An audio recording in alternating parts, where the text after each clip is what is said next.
are about to cancel. President Trump's promise to make America great again requires diligent work. He can't do it without anyone else's help. He needs the help of each American and each official in Congress. Numerous Republicans need to enable him to satisfy his promises.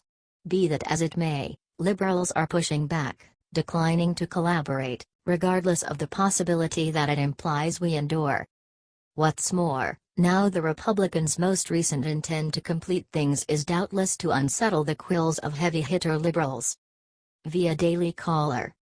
According to The Hill, some Republicans now believe that getting everything done on time with a 30-day recess coming up would be almost impossible. Senate Majority Leader Mitch McConnell wants a vote on healthcare reform by July 4, but the fight with Democrats over the bill has left the annual budget resolution, needed for tax reform and appropriations legislation, up in the air. More importantly, if the Senate Republicans pass a 2018 budget resolution, then their healthcare bill would only require a simple majority vote. If Republicans vote on the budget resolution without their healthcare bill as part of it, they will need 60 votes to pass the legislation. Alaska Republican Senator Dan Sullivan told The Hill he urged leaders of his conference to cancel the August recess. "I think absolutely we should truncate or cancel recess. We have a huge agenda. I think we can do a lot of it done, but what we do not have is time," said Sullivan. "We can make more time. God forbid our officials really carry out their employment. Republicans are battling to settle our broken system, and all liberals can consider is their opportunity off." Run-of-the-mill. Donald Trump promised to drain the corrupt swamp of Washington. This is recently the sort of corruption he was discussing. Leaders chose to represent our nation are excessively worried about their opportunity off than to complete anything. It requires a considerable amount of push to draft enactment, refine it, and get it voted on. That implies time. However, Democrats would rather disregard the problems that need to be addressed of this nation, than give up their getaways. Why are these individuals in control once more? Why are we enduring their childishness? Ample opportunity has already passed. The American individuals expelled these wolves in sheep's clothing and choose genuine leaders to DC. What do you think about this? Do not hesitate and write your thoughts in the comment section below. Thank you for reading. HT The Daily Caller.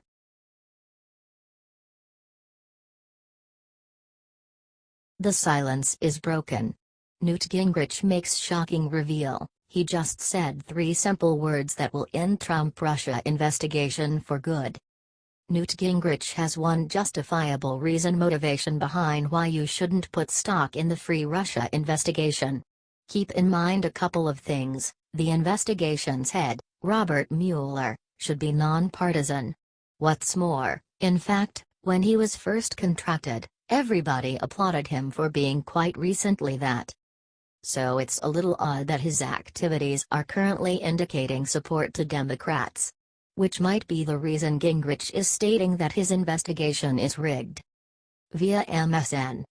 Former House Speaker Newt Gingrich, a key ally to President Trump, said this morning that the ongoing investigation into the Russian interdealing of the election, led by Special Advisor Robert Mueller, is a rigged game for its lack of pro-Trump attorneys on the case.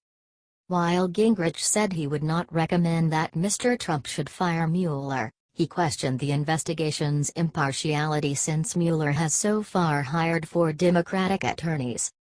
He apparently could not find a single pro-Trump attorney to hire, and I just think that's a rigged game, and I think it's a mistake to pretend this is going to be some neutral investigation, Gingrich said. Gingrich is right. Mueller has the ability to enlist his own investigative group. Furthermore, the main individuals he's employing all originate from the Democrats. Newt knows a rodent when he notices one. The most exceedingly awful piece of everything is that it's a change of heart. Gingrich at first had a favorable opinion of Mueller. As did most men and ladies in Congress. It's simply subsequent to watching Mueller's activities that he is starting to have questions. Asked if he thought the attorneys were anti-Trump, Gingrich responded, while all four gave money to the Democrats, and later laughed off a suggestion that they were the best attorneys Mueller could find. "You're suggesting that in the whole country there are no Republican attorneys that Mueller could have hired," he added. "I do not give the benefit of the doubt to someone who could only hire Democrats but claims we should trust him." Libs in Congress have your run-of-the-mill reaction. Gingrich is just trying to sow distrust in the investigation, blah, blah, blah. But Gingrich has a straightforward approach to gauge transparency, and he explained it. "Let's just have transparency. Could we have as many pro-Trump lawyers as we have anti-Trump lawyers? Something discloses to me that Mueller wouldn't accept Gingrich's recommendation. What do you think about this? Do not hesitate and write your thoughts in the comment section below. Thank you for reading. HTMSN.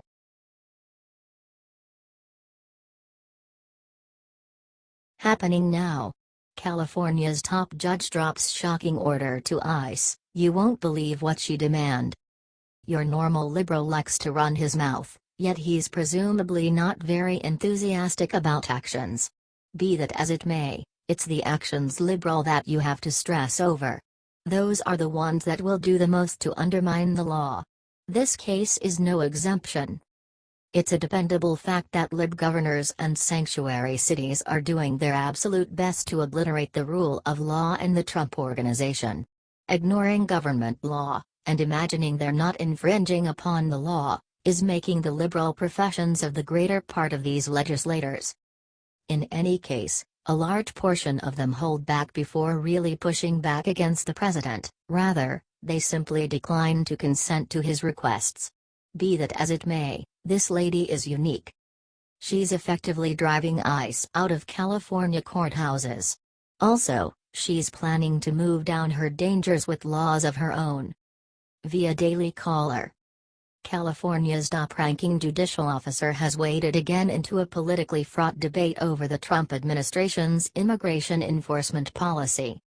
State Chief Justice Tani Cantal-Sacca, who has previously condemned immigration and customs enforcement operations at court facilities, said Tuesday she has a duty to call out federal agents who arrest illegal immigrants in or near California's courthouses.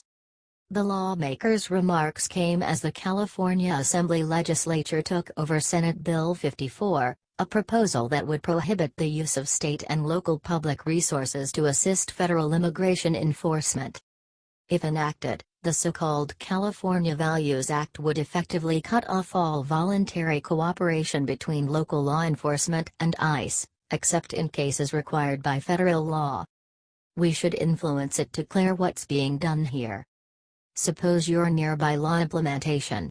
There are sure occurrences in which you, lawfully, need to converse with ICE about somebody you've kept, say if your prisoner is influencing dangers about a dread to plot.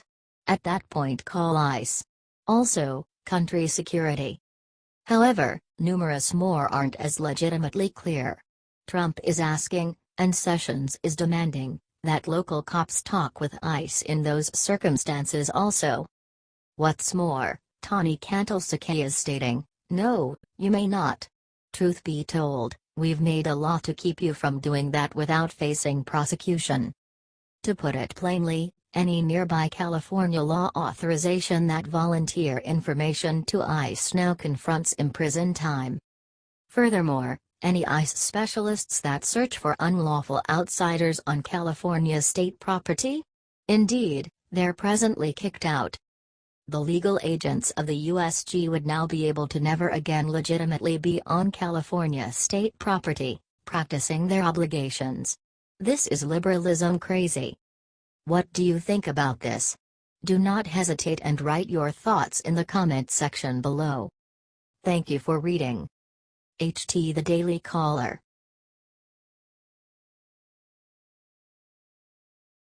Shocking new evidence ruins Obama cronies. President Trump was right all along.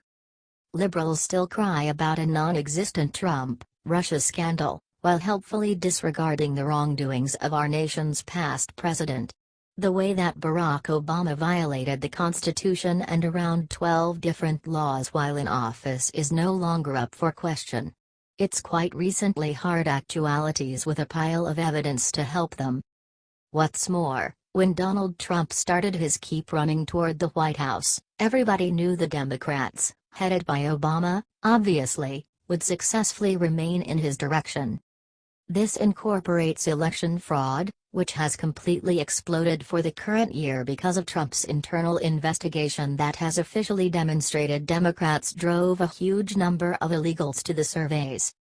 In any case, even before that, we heard whispers of Obama and his associates keeping an eye on Trump and his progress individuals. Presently, we have more proof to help this hypothesis. Fox News. An Obama official made hundreds of unmasking requests during the last year of the previous administration, according to a letter from a top Republican who raised new concerns that officials sought the identities of Trump associates in intelligence reports for inappropriate purposes. Unmasking refers to the formal request to identify the Americans in an intelligence document. House Intelligence Committee Chairman Devin Nunes, RCA, has blamed Obama authorities for burrowing around for the names of Trump's transition team, and no less than one authority made hundreds of solicitations in this vein. Nunes said Democrats had zero justification for doing this, and three of the nation's greatest big cheeses give off an impression of being included.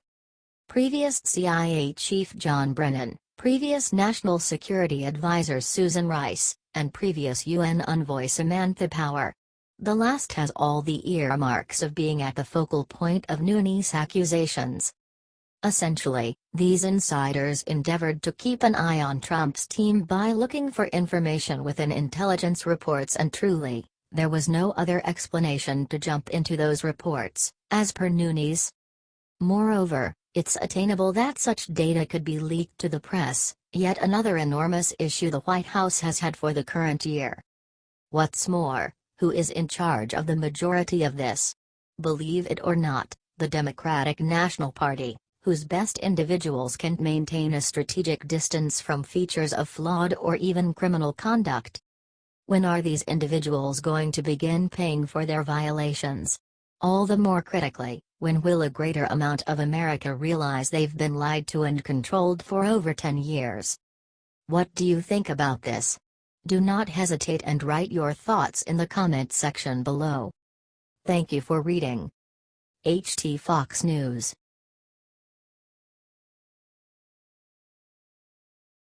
Developing story.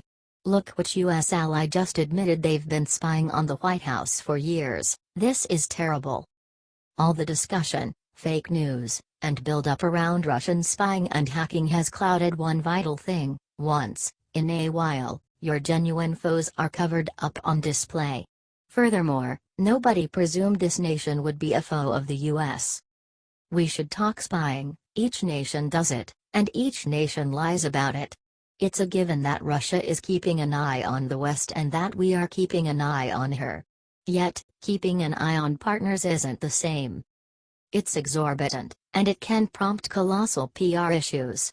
Which is additionally expensive. There's a shot you'll be cut off from the other nations incite organize, which is additionally exorbitant. Better to have others spying for you than yourself.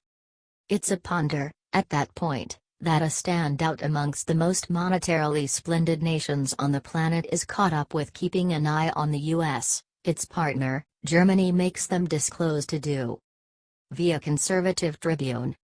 What is perhaps even more troubling than Russian hacking are new reports that Germany, an ally of the United States, has allegedly spied on the White House for many years.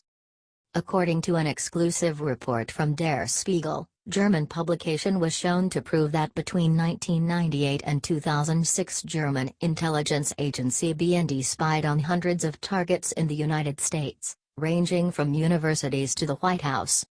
If this report is true, it is highly unlikely that this spying was an accident, since it spanned a large part of the federal government. Presently, how about we be blunt, it is highly unlikely this was a mishap. Keeping an eye on this scale essentially doesn't occur unless the administration favors it. It likewise demonstrates a touch of something about how liberal the majority of Europe is getting to be. Check the dates. Germany wasn't keeping an eye on the US when Obama was president. It was all W. Bush. Which is to state nothing of the bad faith of Angela Merkel herself, who put on a show to be profoundly outraged when Trump proposed that both he and Merkel were being spied upon. Of course, Trump was correct. We simply didn't know how right he was. After all, the German Chancellor Angela Merkel is very famous for her line, "Spying among friends." That's not done, after it was revealed that the National Security Agency was spying on her. European liberal pomposity, obviously, is appeared to be the deceptive heap of poop that it is. It shouldn't any ask why the vast majority of us just confide in Trump. What do you think about this? Do not hesitate and write your thoughts in the comment section below. Thank you for reading. HT Conservative Tribune.